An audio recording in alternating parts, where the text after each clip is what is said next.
चलिए शुरू करते हैं वीडियो को। वीडियो का ब्रीफ ऐसा है कि हम आज दिन तक यही सोचते आ रहे हैं, या हम ऐसा सोचते का मतलब यहाँ से ऐसा है कि अनकॉन्शियसली दिमाग में चल रहा है कि ये हमारा एक एक्सपीरियंस है। सबसे पहली बात हम सोचें कि एक्सपीरियंस इतना बोल क्यों रहे हैं, हम इतना चाहिए क्यों, एक्सपीरियंस क्यों ट्रांसफ़र करना है। लैंग्वेज बनाया है इन्फॉर्मेशन देने के लिए, लैंग्वेज बनाया है मीनिंग शेयर करने के लिए, लैंग्वेज बनाया है कि एक कॉमन ग्राउंड हो ताकि सारे लोग एक साथ समझ पाएँ। अब हम आज की दुनिया में आए, जैसे टेक्निकल जो सैसी होते हैं लोग कि जो दिमाग से बहुत तेज है, कि वो कह रहे हैं कि हमें एक कोड है, ये भाषा हमें मिल गई है, हम जो बोले आगे वाले को वो समझ पाए ताकि इनपुट और आउटपुट सेम मिले। ये तो हो गई केवल टेक्निकल वर्ल्ड की बात, लेकिन उसके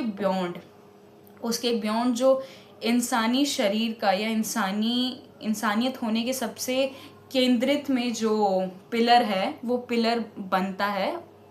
एक्सपीरियंस का। और इस इंसानी शरीर ने क्या क्या इंटरेक्शन किए हैं अपने आसपास के लोगों से, तो एक्सपीरियंस एक बहुत बड़ी चीज़ बनती है जिसको हम अक्सर इंसानियत की ज़िंदगी में उसको बहुत नेगलेक्ट करते हैं कि एक्सपीरियंस बहुत बड़ी चीज़ नहीं है, सबके साथ हो रही है और बहुत ओवरली सबके साथ हो रही है, ओवरली अबंडेंस हमें मिल रही है कि अरे एक्सपीरियंस हो गए और सबको कॉम्प्रीहेंड नहीं कर पा रहे, इसलिए हमें तकलीफ़ें हो रही है उस चीज़ को समझने में। उसके लिए एक स्ट्रक्चर नहीं है हमारे पास।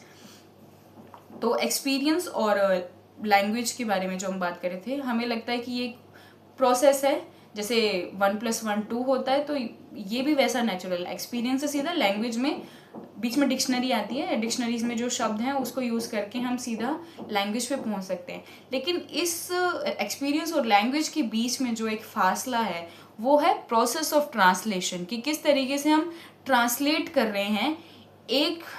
शब्दों को, एक शब्दों की भाषावली को दूसरे शब्दों की भाषावली के साथ, जो कि दोनों सिमिलर है भी नहीं एक फंडामेंटल टर्म्स में। अब उसके बाद है कि शेपिंग इनटू एक्सपीरियंशियल ऑब्जेक्ट, जिसके बारे में हमने सेकंड में बात किया कि हम उसको एक एक्सपीरियंशियल ऑब्जेक्ट में डाल रहे हैं, कि किस तरीके से मेरा एक्सपीरियंस जो है, मैं बता रही हूँ कि मेरा एक्सपीरियंस ऑब्जर्व्ड, कि मैंने उसको कैसे ऑब्जर्व किया, मैंने उसको कैसे एक्सपीरियंस किया, मैंने उस एक्सपीरियंस की ओर क्लोज जाने के लिए, उस एक्सपीरियंस को और इंटेंसली फील करने के लिए क्या क्या और रिहर्सल्स किए, क्या कैसे उसके साथ इंटरेक्शन हुआ, क्या क्या मुझे टेंशन महसूस हुई उस एक्सपीरियंस के अंदर, अपनी बॉडी को रख कर क्या मेरे साथ ऐसे अलग अलग जो टूल्स है और मुझे रिस्पॉन्सेज मिले उसके थ्रू मुझे क्या टेंशन्स महसूस हुई, या फिर बिहेवियरल पैटर्न में मेरे में क्या क्या चेंजेस आया, वो की फीचर्स हैं। उसके बाद है कि जब मेरे पास ये एक बेसिक डाटा मिल गया, मुझे इसको मैं डाटा की तरफ से कहूँ या बेसिक एक फॉर्म मिल गया मुझे, एक अपना एक चेकलिस्ट मिल गई या एक चेक पोस्ट मिल गया मुझे, जहाँ पे मैंने सारी चीज़ें लिख ली कि मेरे एक्सपीरियंस जिसके बारे में मुझे गहराई में बात करनी है वो यही एक्सपीरियंसेस हैं। अब है उसकी बारी है उसकी कैरेक्टरिस्टिक्स फीचर्स को डिफाइन करने का, कि क्या उसमें चेंजेस आए और ये सारी चीज़ें।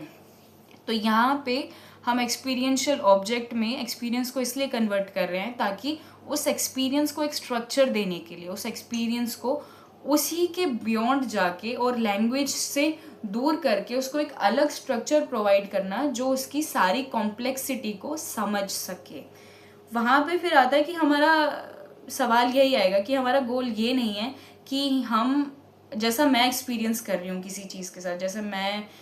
मेरी ज़िंदगी में कुछ ऐसी चीज़ है, जैसे मैं सड़क पे चलना जो एक्सपीरियंस कर रही हूँ, अगर मैं नीचे देख रही हूँ, ऊपर देख रही हूँ, मुझे शर्म महसूस हो रही है, या मुझे ऐसा लग रहा है कि कौन कौन मुझे देख रहा है, या कोई मुझे ऐसी नज़र से क्यों देख रहा है, या वो इंसान मुझे वैसी नज़र से क्यों देख रहा है, जो भी ये चीज़ें हैं, ये एक्सपीरियंस मैं आपको डायरेक्टली एक्सपीरियंस नहीं करा सकती। आपकी बॉडी को वहाँ पे रख दूँ और बोलूँ आपको यही एक्सपीरियंस करना है, वो एक लॉजिकल चीज़ नहीं है। एक इंसान दूसरे इंसान को वो सेम एक्सपीरियंस क्यों कराएगा? अगर सेम ही करना होता तो एक ही इंसान बन के निकलते सारे। लेकिन यहाँ पे रेप्लिकेशन का इंटेंशन नहीं है हमारा कि रेप्लिकेट करना एक्सपीरियंस को, कि जो मैंने महसूस किया वो तुम भी महसूस करो, बल्कि हमारा यहाँ पे जो मोटिव है वो है कि हम एक लेंस प्रोवाइड कर सकें। लेंस यहाँ पे आप लेंस को एकेडमिक टर्म्स में समझें कि एक नज़रिया हमें देखने को मिले, और इन जनरल लैंग्वेज में उसको डिकंस्ट्रक्ट करेंगे तो वो होगा देखने का चश्मा। उसको सच में एक चश्मे की तरह आप ट्रीट करें कि आपने सच में एक चश्मा हटाया, आप दूसरी नज़र से देख रहे हैं। क्योंकि जो चीज़ आपके लिए कॉमन है वो किसी और के लिए कॉमन नहीं है, जो चीज़ आपके लिए बहुत नेचुरल है वो किसी और के लिए नेचुरल नहीं है, जो चीज़ आपके लिए बहुत सिंपली आपको ऐसा लगता है कि ये चीज़ तो ऐसे ही बनी थी, सोशल स्ट्रक्चर ऐसा ही था, नेचुरल स्ट्रक्चर ऐसा था, वो किसी और के लिए नहीं है। तो उस एक्सपीरियंस को महसूस करने के लिए खुद से आप अपना शरीर तो नहीं बदल सकते, आप सिर्फ अपने शरीर में एक ऐसे अंग को ट्रेन कर सकते हैं अलग तरीके से, जो कि हैं आंखें, जो देखने वाली चीज़ों को केवल अपनी बायसेस से ना ट्रीट करके खुद का एफर्ट डाले उस एक्सपीरियंस को उसी पोजीशन में रह के फील करने का। अब है अगली चीज़ कि जेस्चर्स के थ्रू, साउंड्स के थ्रू या रिदम के थ्रू या इवन विजुअल कंस्ट्रक्शन के through we create an lens through which other people can approach the experience. तो यहाँ पे ये नहीं है कि हम रेप्लिकेट कर रहे हैं, बल्कि आप मेरे जूते में आके मेरी ज़िंदगी देखें तो वो जो जूता है वो एक लेंस है, और उस जूते में आने का प्रोसेस है, वो अप्रोच है कि आप मेरे जूते में आके उस अप्रोच को देखें। और अब यहाँ पे होगा कि लेंस की ज़रूरत क्यों है, अप्रोचेस क्यों हैं, क्योंकि यहाँ पे बहुत किस्म के अलग अलग लोग हैं। आप जितना एक्सपीरियंस करेंगे आपको उतना कम लगेगा कि आपको लगेगा आपकी ज़िंदगी ख़त्म हो जाएगी उतना एक्सपीरियंस करने के लिए। और पर्सनल गेन्स के लिए, रिसर्च के लिए, एकेडमिक्स के लिए, खुद की आर्टिस्टिक एबिलिटीज़ को बढ़ाने के लिए ये काफ़ी अच्छा प्रैक्टिस भी है और एक अच्छा टूल भी है खुद को day to day human life या ह्यूमन एंटिटी के साथ एंगेज करने का। लास्ट का हमारा एक सवाल आता है कि अचानक से भी नहीं बोलेंगे, ग्रेजुअल प्रोसेस है, लेकिन ये स्पोकन लैंग्वेज इतनी इनसफिशिएंट क्यों बन चुकी है। उसके सारे डिक्शनरी के पन्ने सब भरे हुए हैं, लेकिन डिक्शनरी के पन्ने इस्तेमाल में क्यों नहीं आ पा रहे हैं। हमारा जो एक्सपीरियंस है, क्योंकि वो तो हमारे लिए बनी थी ना कि हम उन शब्दों को इस्तेमाल कर सकें, लेकिन वो शब्दों का महत्व ही जब नहीं रहा हमारे ज़िंदगी में, तो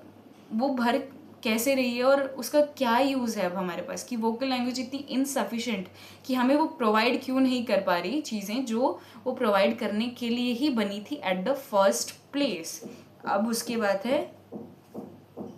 कि may be at vocal level language evolve primarily as a functional medium of indication और एक्सचेंज, कि मैंने आपसे कुछ बातचीत शेयर करनी है, सिर्फ वो जो एक्सचेंज है ह्यूमन और टू ह्यूमन के बीच में, उस चेंज को दिखाने के लिए या उस चेंज को रेगुलेट करने के लिए या उस इंडिकेशन बताने के लिए कि वो वहाँ पर पड़ी है, वो चीज़ बताने के लिए लैंग्वेज एक बहुत अच्छे रूप से स्पोकन लैंग्वेज बहुत स्तर से आगे आई, हमें चीज़ें प्रोवाइड करने के लिए, हमारी normal day to day conversation या कम्युनिकेशन को इजी बनाने के लिए। उसके बाद है कि अब एक शिफ्ट दिखा है जहाँ पे हम अलग अलग अदर जो सेंसरी और स्ट्रक्चरल फॉर्म्स में जो लैंग्वेज और मतलब सिंपली वोकल लैंग्वेज को अबंडन करके दूसरे फॉर्म ऑफ स्ट्रक्चर्स में जा रही है या सेंसरी ऑब्जेक्ट्स में जा रही हैं। उसमें एग्जांपल्स हैं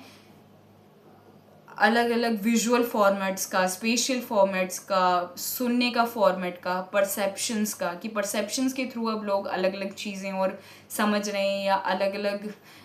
तरीके से अपनी चीज़ें बता रहे हैं। परफॉर्मेंस उसमें एक सबसे बड़ा चीज़ है, थिएटर है, और डांस स्टडीज़ उसमें सबसे बड़ा एक रोल निभाता है। और भी चीज़ें देखें कि विजुअल लैंग्वेज है, पेंटिंग है, एब्स्ट्रैक्ट पेंटिंग्स हैं, ये सारी चीज़ें जो विजुअली बेस्ड है, एम्बॉडिड बेस्ड है, जो बॉडीली बेस्ड एक्टिविटीज़ हैं, वो सब बहुत एक एक्टिव पीक पर हैं उस वोकल लैंग्वेज के एज अ सब्स्टिट्यूट और एज अ अल्टरनेटिव। हाँ, तो अब यहाँ पे आता है कि दे डोंट जस्ट, ये जितने भी फॉर्मेट मैंने अभी बताया आपको, उसमें है कि they don't explain but Orient a perception towards it, कि यहाँ पे सिर्फ वो एक्सप्लेन नहीं कर रहे हैं कि मैंने ये एक्सपीरियंस किया तो आप भी यही एक्सपीरियंस करो, बल्कि ये आपको एक नज़र दिखा रहे हैं या आपको राह दे रहे हैं कि जो मैंने महसूस किया वो महसूस या उसको आप किस तरीके से समझ सकते हैं, उसकी डायरेक्शन यहाँ पर है। अब लास्ट में है कि यहाँ पे एक सिंपल कंस्ट्रक्शन हम उस पर लाकर नहीं छोड़ सकते। कंक्लूजन हमारा यहीं पे आके रुकता है कि जो ट्रांसफ़र ऑफ मीनिंग है जो बनाया गया है वोकल लैंग्वेज में कि ट्रांसफ़र ऑफ मीनिंग है कि आपने जो मुझे समझाना था या मैंने आपको जो समझाना था, हमने शब्दों के थ्रू उसको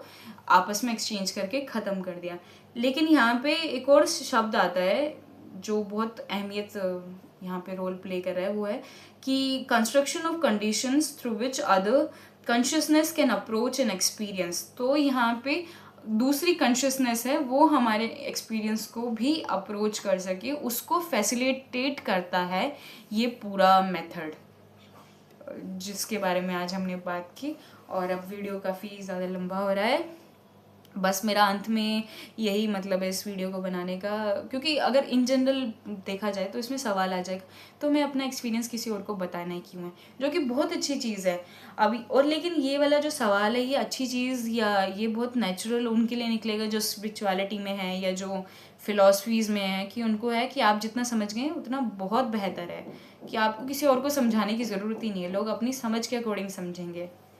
जो कि एकदम वैलिड पॉइंट है। अब बात आती है उन लोगों की जो सोशली